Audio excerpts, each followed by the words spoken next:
We're going to have to be patient until the hard work of tallying the votes is finished. Fox News Channel hosts have always solidly backed the president, but right now President Trump and many of his supporters are furious with the network for calling the state of Arizona early for Biden, while other networks said the race remained too close to call.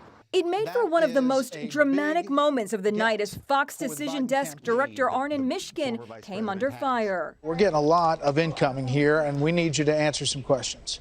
I'm sorry, the president is not going to be able to take over and win enough votes to eliminate that 7-point lead.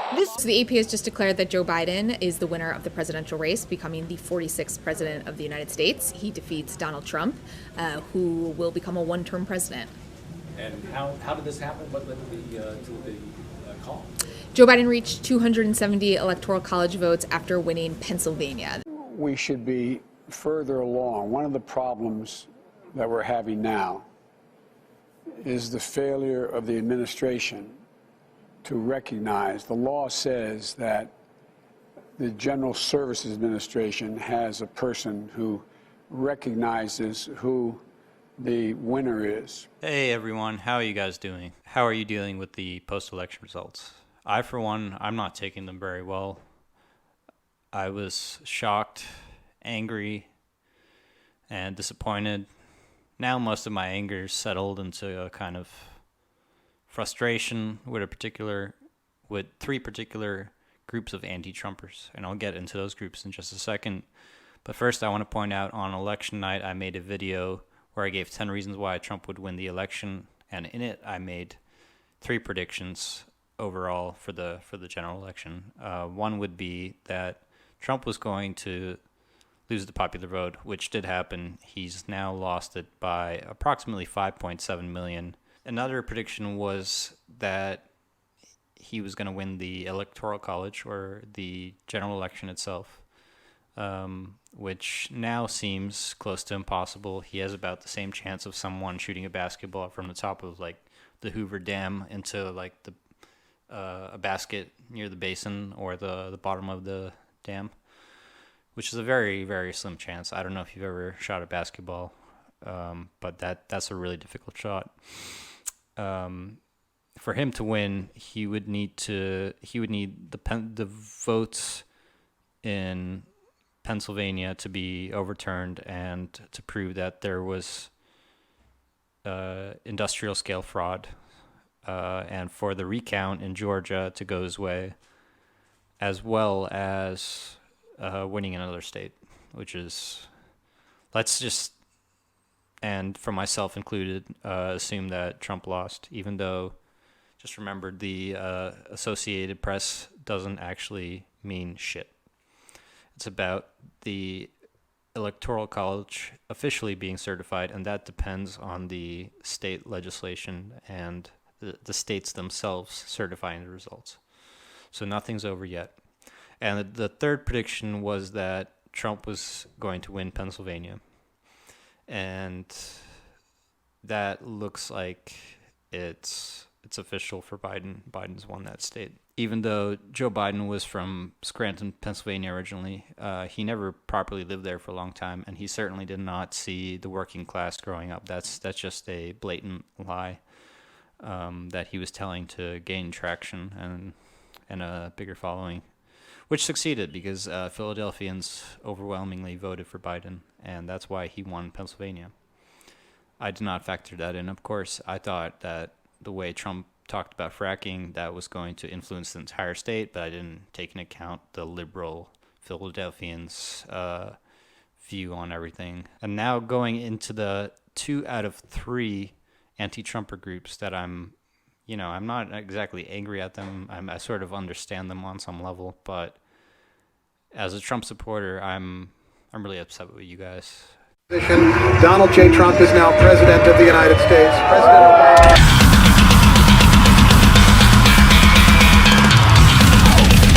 The first group I have to mention is just the Joe Biden supporters. I'm not angry at them in any way. I understand them. Ideologically, they're my enemy. So in a way, you have to respect your enemy, especially when they're victorious in certain elections. I have to give them credit.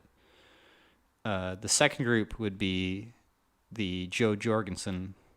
I hope I'm pronouncing that correctly, because it seems to be like some kind of Swedish name. It might be Jorgensen. I think it's Jorgensen.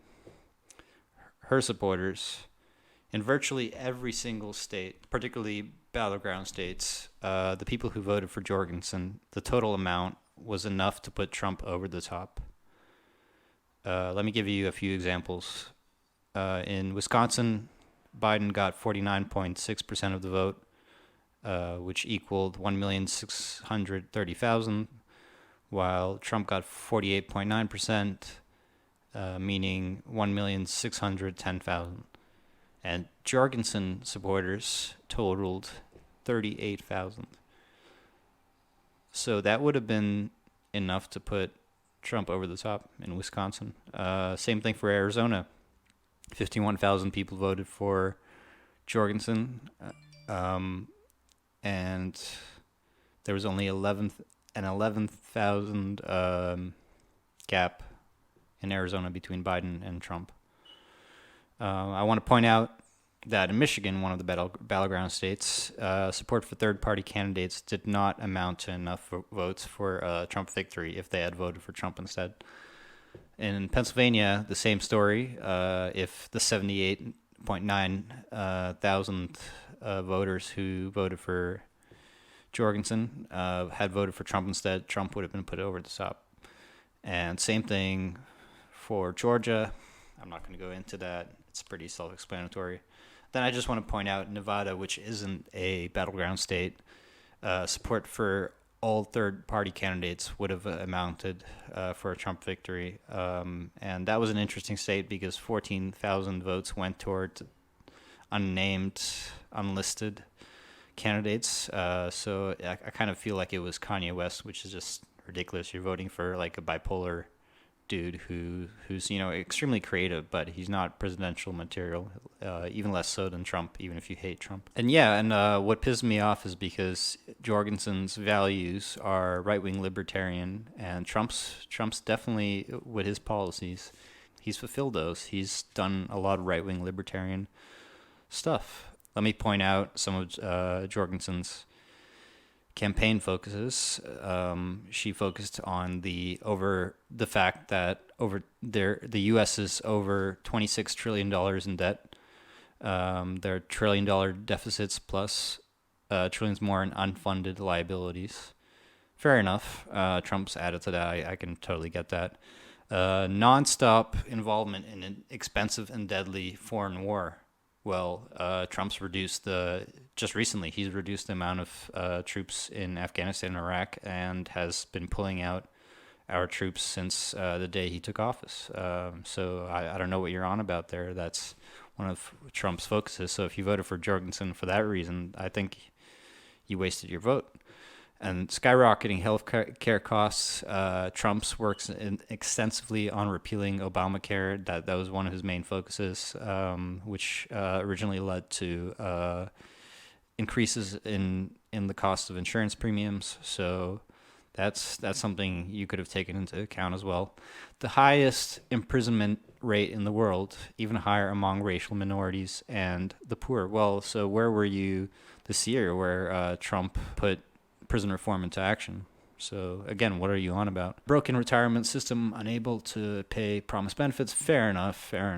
Tariffs that are destroying markets for American farmers and raising consumer prices. I don't know about all tariffs, but I feel that the tariffs that Trump put forth on various Chinese exports was the right thing to do. If you want America to shift its focus on its own exports, and sometimes you need a little bit of protectionism to protect sunshine industries. That's definitely economically sound to some extent, and I think Trump did the right thing.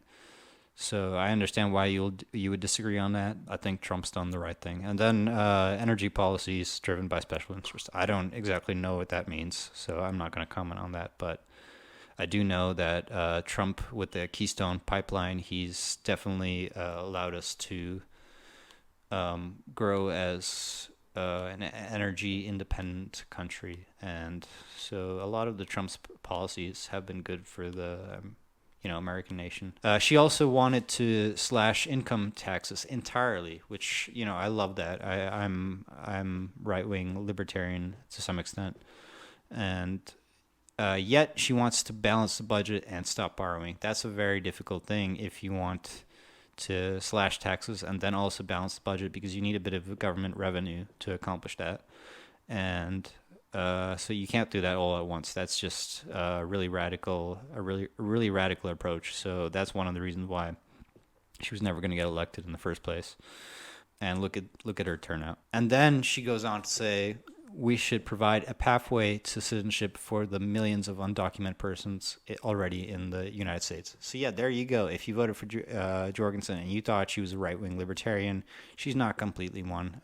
That's a really left-wing, not necessarily left-wing approach, but it's something that the Democrats are very fond of doing. And I'm not sure Ayn Rand, who's the mother of all basically all objectivist and libertarian thinking that we know of today, I don't think she would have approved of that, because these people have committed a crime and they've violated our immigration laws. And then one more thing, she said the Republican president has constantly demonized immigrants and made every effort to stop legal immigration. His Democratic challenger was second in command of an administration which deported more people than any other in American history. I am the only pro-immigration candidate. That's blatantly false.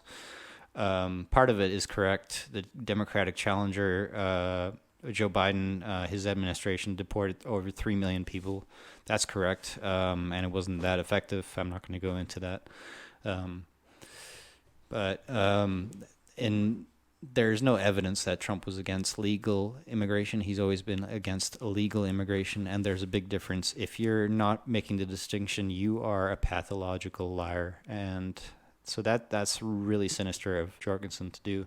I don't respect that at all, even though I love a lot of her policies. I would have voted for her had it been a different election, but this was not the right time to vote for Jorgensen, especially if you have some conservative ideals. You basically just cost Trump the election. Your votes could have at least given us the lesser of two evils, and even if you don't agree with all of Trump's policies, he's lowered taxes, and if you're a right-wing libertarian, I'm sure that must appeal to you. Now we have a potential Biden administration which would raise taxes on the wealthy, and as well as corporation taxes. Even just taxes on the wealthy, if you're a right-wing libertarian, you would not support that kind of thing, because you could end up being that rich person, and then you'd have to pay that that higher tax bracket. So I'm sure you wouldn't feel good if that were you. So try to be more empathetic when it comes to every income tax bracket. And then on top of that, the corporation taxes. So if you're an entrepreneur and you have your own business, that's really bad for you, because you're going to be making less profit and revenue every year. So just think about that. So yeah, and also the other group would be the conservatives who pussied out, like Jeb Bush would be a prime example of this. He got insulted by Trump. So like, Trump hurt my feelings. So even though if he puts out good policies, I'm not gonna support him. And that shows me you're a conservative with no balls. Because it doesn't matter what he says on Twitter. If he has good policies, and if you look at what policies Trump's put forth, he's definitely one of the most conservative presidents in the last 30, 40 years, eliminating a lot of government bureaucracy in the process. You don't mind having lower taxes?